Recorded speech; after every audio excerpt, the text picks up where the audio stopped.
ხვალ 26 ოქტომბერს საქართველოს პარლამენტის არჩევნები გაიმართება.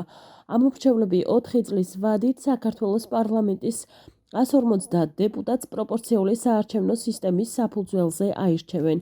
საქართველოს პარლამენტის წევრთა მანდატები გადანაწილდება იმ პოლიტიკურ პარტიებზე, რომლებიც არჩევნებში მონაწილე ამორჩეველთა ნამდვილი ხმების 5%-ს მაინც მიიღებენ. ფოთის საოლქო საარჩევნო კომისიის თავმჯდომარის სალომე როდონაიას განცხადებით, ფოთის საოლქო საარჩევნო კომისია სრულად მზადყოფნაშია 26 ოქტომბრის არჩევნებისთვის. უკვე საარჩევნო უბნებზე გადანაწილდა ელექტრონული ტექნოლოგიები და ჩატარდა ყველა საჯირო პროცედურა. როგორ დასრულდა საარჩევნო სამზადისი ფოთში, უფრო ვრცლად გთავაზობთ სალომე როდონაიას კომენტარს.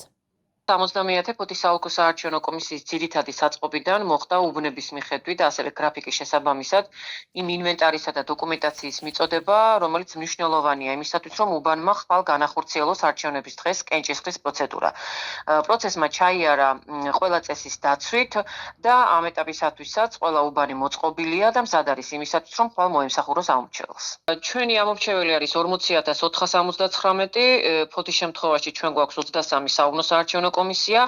მოგეხსენებათ, რომ ფოთი არის თვითმმართველი ქალაქი და ყველა თვითმმართველ ქალაქში, სადაც არ უნდა მივიდეს ფოთის ამორჩეველი, ყველგან დახვდება ის ელექტრონული ტექნოლოგიები, როგორიც არის ვერიფიკაციისა და ხმის დათვლის აპარატები და შესაბამისად ფოთი მზად არის 2024 წლის 26 ოქტომბრის არჩევნების ჩასატარებლად. აღსანიშნავია, რომ საარჩევნო კოდექსში შესული ცვლილების თანახმად საქართველოს არჩევნები ელექტრონული საშუალებების გამოყენებით ჩატარდება, რაც ამორჩეველთა რეგისტრაციას, ხმის დათვლას და კენჭისყრის შედეგების შემაჯამებელი ოქმის შედგენის პროცედურებს ელექტრონული საშუალების გამოყენებით ითვალისწინებს.